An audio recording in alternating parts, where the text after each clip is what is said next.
Welcome to the Deep Dive, everyone. I am Professor Paulo. And I am Teacher Rachel. We are so happy to be here with you all today. We really are. We usually spend a lot of time on this show unpacking scientific journals or breaking news, but today we have something incredibly relatable, yet entirely unique. Oh, completely unique. We are looking at a detailed set of digital class notes from AcademiaBSB. Exactly.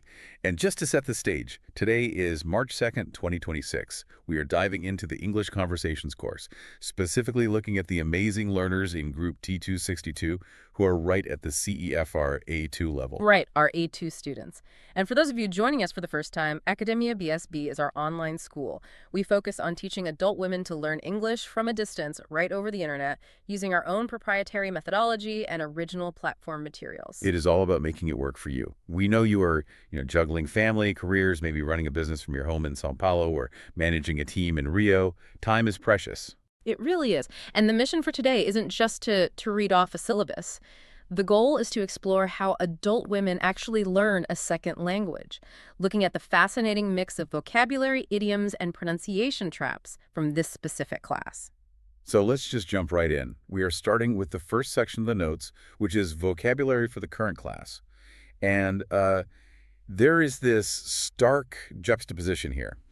Half of the list is a highly domestic collection of cooking verbs, and the other half is abstract personality traits. It is such a brilliant contrast. It uses a concept called embodied cognition. But let's go through them.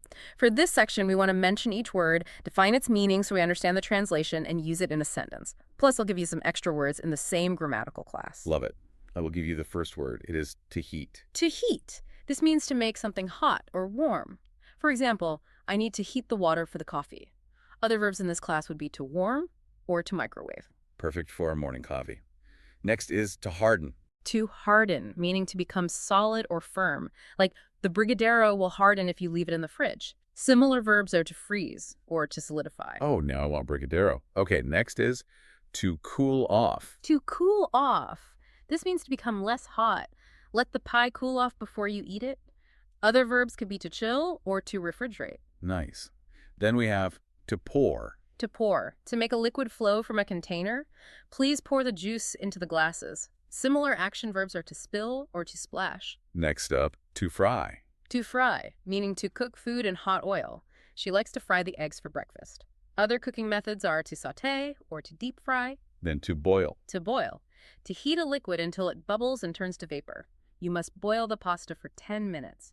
You could also use to simmer or to poach. And the last kitchen verb is to bake. To bake. To cook food by dry heat without direct exposure to a flame, usually in an oven. We are going to bake a cheese bread, a classic pan de queijo, this afternoon. Related verbs are to roast or to broil. I love how practical those are. But then right in the next column, the notes pivot entirely into personality traits. First one is jealous. Jealous. An adjective describing feeling resentment against someone because of their success or advantages. She felt a bit jealous of her friend's new job. Other adjectives here are envious or covetous. Next is calm. Calm, meaning not showing or feeling nervousness or anger. He remained calm during the busy meeting. Similar traits are peaceful or relaxed. Serious. Serious, demanding or characterized by careful consideration or application. She's a very serious student. Other words are earnest or solemn. Intelligent. Intelligent, having or showing a high level of mental ability. The intelligent woman solved the problem quickly. Similar adjectives are smart or clever. Straightforward. Straightforward, uncomplicated and easy to do or understand, or honest and frank. I appreciate a straightforward answer. You could also say direct or candid. Courageous. Courageous. Not deterred by danger or pain. Brave. As Brené Brown writes about in her books on vulnerability, right? Showing up is courageous. It was courageous of her to start a new career at 40. Similar words are brave or fearless. And finally, disciplined. Disciplined, showing a controlled form of behavior or way of working. You have to be disciplined to study English online every day. Other adjectives are focused or orderly. If I'm trying to memorize to boil and courageous simultaneously, I feel like my brain would just cross the wires. Why mix the kitchen with psychology? It actually prevents your brain from slipping into autopilot. By tethering physical realities, like burning your hand on a stove, to abstract traits in the same session, the brain creates stronger mental anchors. It is a highly intentional strategy. That makes total sense. Now let's shift gears to section 2.2, the pronunciation guidance for the current class. These students are facing some notorious phonetic traps. Oh, the vowel shifts. For this exercise, I want us to read each word, put it in a sentence, and then isolate and repeat the word at the end. It is great for muscle memory. Okay, let's do the first pair. Put. I always put my keys in my purse. Putt. And the contrasting word, putt. The golfer made a difficult putt. Putt. Next pair. Pint We ordered a pint of artisanal beer. Pint. versus paint. We need to paint the nursery yellow. Paint. Then we have some multi-syllable challenges. Mathematics. Mathematics is her favorite subject at the university. Mathematics. Gymnastics. The Olympic gymnastics team won the gold medal. Gymnastics. And finally, economics. She reads books about global economics. Mhm. Economics. Yeah. Moving from single-syllable traps to multi-syllable words like that is all about building entirely new muscle memory in the jaw and tongue. It really is a physical workout for the mouth. All right, we are going to take a very quick commercial break. Stay with us. Go grab some water. We will be right back. And we are back. Welcome back to the deep dive. Okay, before we get back into the notes, I have to share this quick story about pronunciation traps. I had a student recently who was trying to tell her American colleagues about her favorite part of a meal. She meant to say she loved making dessert, with 2 S's, but she pronounced it with 1 S. So she proudly announced to the entire Zoom call, "I am a master at making desserts." Her boss joked, "Well, the Sahara is lovely this time of year." Oh no, that is exactly why we practice those vowel shifts. One tiny stress difference and suddenly you are building sand dunes instead of baking a cake. Exactly. So just to quickly recap where we are, we have looked at how Academia BSB combines physical cooking verbs with abstract personality traits to build cognitive anchors. We tackled those tricky vowel sounds and rhythmic, multi-syllable words. Now we are moving to section 3 of the notes, language usage. This is my favorite part. The idiomatic expressions block is entirely themed around love, live, and sentiments. Idioms are the primary tool used to bridge the gap between just surviving in a language and actually expressing your true personality. Right, so let's explain how each term is used. And let's do a little role play for each one to show how they work in real everyday situations. First up, the love of my life. This is used to describe the person someone loves most in their entire life. Yeah. Okay, let's act it out. I'll start. Did you enjoy the anniversary dinner with your husband? Oh, it was beautiful. We've been together for 20 years, and he truly is the love of my life. Okay, the next one is head over heels. This means being completely and deeply in love, usually right at the beginning of a romance. Ready. Yep. So how is your sister's new relationship going? Oh, she is completely head over heels. She can't stop talking about him. Nice. Next, we have a match made in heaven. We use this for 2 people who are perfectly suited for each other. I'll set the scene. They seem so happy together, don't they? Oh, absolutely. They both love hiking, reading, and traveling. They are a match made in heaven. Perfect. Now, to have a crush on someone, this is a more casual one. It means to have a secret, strong attraction to someone, often a fleeting one. I'll be the friend. Hey, why are you always going to that specific coffee shop? Well, I might have a tiny crush on the barista who works there on Tuesdays. We've all been there. Finally, we have the darker side of romance. To break someone's heart. This means to cause someone profound emotional pain, especially in romantic situations. Okay, last role play.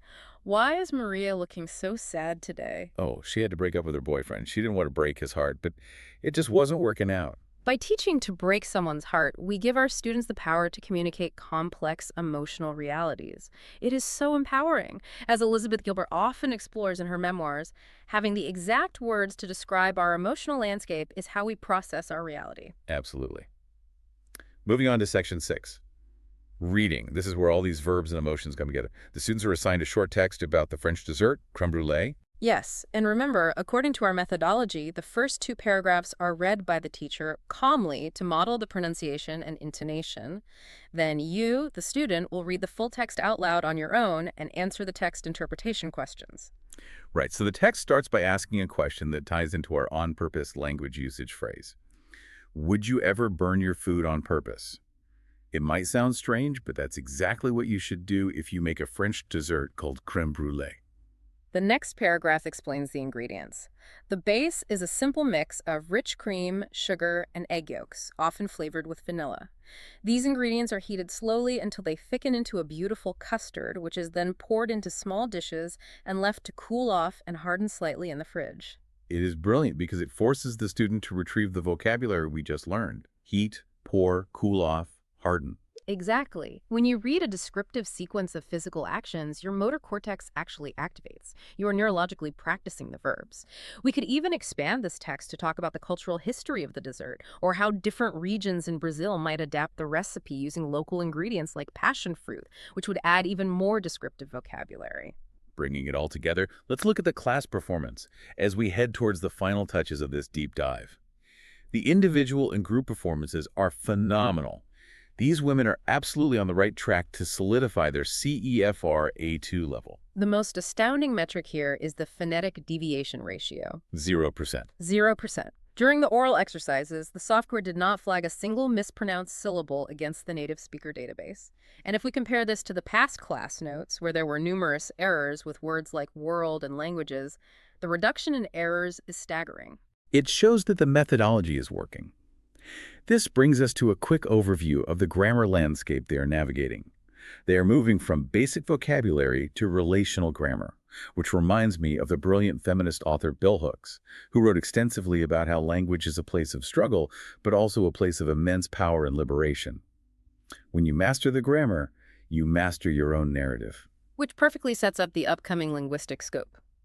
Next class, Group T262 is going to face some exciting new challenges. We are introducing there is versus there are, and there was versus there were. So you can confidently say, there's a great bakery on my street, or there were many people at the meeting. Exactly. But the real cliffhanger for next time is the difference between how far and how long. Oh, that is a tough one. It requires such cognitive flexibility. If someone asks you a question, do you answer in kilometers or do you answer in minutes?